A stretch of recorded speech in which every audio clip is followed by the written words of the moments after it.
Convención Internacional sobre los Derechos de las Personas con Discapacidad. ¿Quiénes son los estados parte? ¿Qué establece este tratado? ¿Qué marca? ¿Por qué es tan importante para las personas que vivimos con alguna discapacidad? ¿Cuál es el propósito de la Convención sobre los Derechos de las Personas con Discapacidad? ¿Para qué sirve? Conoce un poco más sobre este convenio internacional. Ahora, ¿cómo se llegó a esta convención? La Asamblea General estableció en 2001 un comité especial para poder negociar esta convención y fue hasta agosto del 2006 que este comité llegó a la conclusión de lo que sería este acuerdo en base al texto. Este comité especial representaba a organizaciones no gubernamentales, a gobiernos, a comisiones nacionales de derechos humanos y a organizaciones internacionales en general, que de hecho fue la primera vez que organizaciones no gubernamentales participaron activamente en la formación de un tratado de protección de derechos humanos. Ahora bien, ¿por qué se necesita una convención especial para los derechos de las personas con discapacidad? ¿Acaso las personas con discapacidad no tienen los mismos derechos que todos los demás? Esa es una pregunta que la mayoría de la gente se hace. En un mundo perfecto, los derechos enumerados en la Declaración Universal de los Derechos Humanos serían suficientes para proteger a todos. Sin embargo, en la práctica, digamos que a ciertos grupos, como a mujeres, a los niños o a los refugiados, les va, digamos, un poco peor que a los demás. Por eso, los convenios internacionales tienen como objetivo proteger a todos estos grupos, del mismo modo a todas las personas con discapacidad en el mundo, lo cual se traduce en alrededor del 10% de la población mundial. Importante entender que la convención no crea un derecho nuevo, lo que hace es expresar los derechos existentes en una forma que atienda a las necesidades y a la situación que vivimos las personas que tenemos alguna discapacidad. Para esta convención, ¿quiénes se consideran personas con discapacidad? Primeramente, la convención reconoce que la discapacidad es un concepto que evoluciona y que es el resultado, por ende, de la interacción entre lo que se puede considerar de la deficiencia de una persona y los obstáculos, tales como las barreras físicas, pero sobre todo las actitudes imperantes que impiden la participación de las personas con discapacidad en plenitud en la sociedad. Es decir, cuantos más obstáculos hay, más discapacitante se vuelve la situación de la persona. Es decir, entre menos obstáculos o barreras existan, menos discapacitante es la situación de la persona con discapacidad. La convención cuenta con 161 signatarios, 92 signatarios del protocolo facultativo y 177 ratificaciones de la convención y 92 ratificaciones del protocolo. La Convención sobre los Derechos de las Personas con Discapacidad y su protocolo facultativo fueron aprobados el 13 de diciembre del 2006 en la sede de Naciones Unidas en Nueva York. Es importante saber que nunca antes una convención había obtenido un número tan elevado de signatarios el mismo día de su apertura. Se trata del primer instrumento amplio de derechos humanos del siglo XXI y es la primera convención de derechos humanos que se abre a la firma de organizaciones regionales de integración. Por eso marcó un cambio paradigmático de las actitudes y de los enfoques respecto a las personas con discapacidad. No solamente se concebió la convención como un instrumento de derechos humanos, sino que también con una dimensión explícita de desarrollo social, y con ello se afirma que todas las personas con todo tipo de discapacidades deben de poder gozar de todos los derechos humanos, pero sobre todo de las libertades fundamentales. La convención sigue la tradición del derecho civil. Se compone de un preámbulo y de 50 artículos que recogen derechos civiles de carácter político, social, económico y cultural. La convención y cada uno de sus artículos se basan en 8 principios rectores. Número 1, la no discriminación.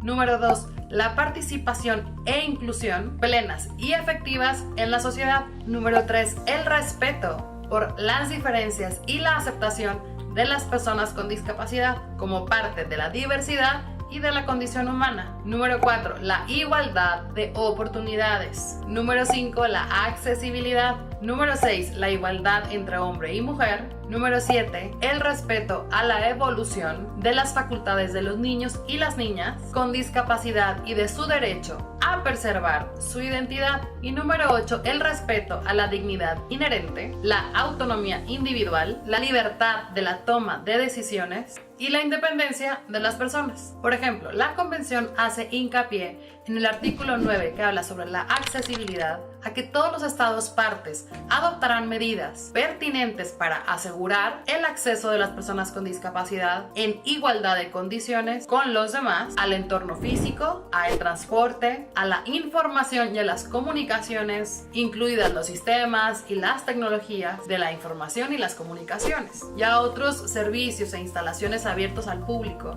o de uso público, tanto en zonas urbanas como rurales. El artículo 9 también señala que los estados partes deberán adoptar medidas pertinentes, por ejemplo, para asegurar que las entidades privadas que ofrezcan instalaciones de uso público o abiertas al público tengan en cuenta todos los aspectos de accesibilidad para el disfrute en plenitud de todas las personas con discapacidad. Ofrecer incluso formación a las personas que están involucradas en estos servicios. Por ejemplo, dotar a edificios o a instalaciones abiertas al público de señalización en braille, por ejemplo, y en formatos de fácil lectura y de comprensión. De igual manera, promover el diseño, el desarrollo, la producción, la distribución de sistemas y de tecnologías de la información a que sean accesibles para las personas con discapacidad. Es muy importante recalcar que todas las adecuaciones, modificaciones o eliminación de barreras, por ejemplo en el caso de edificios o de infraestructura en general, en términos de costos,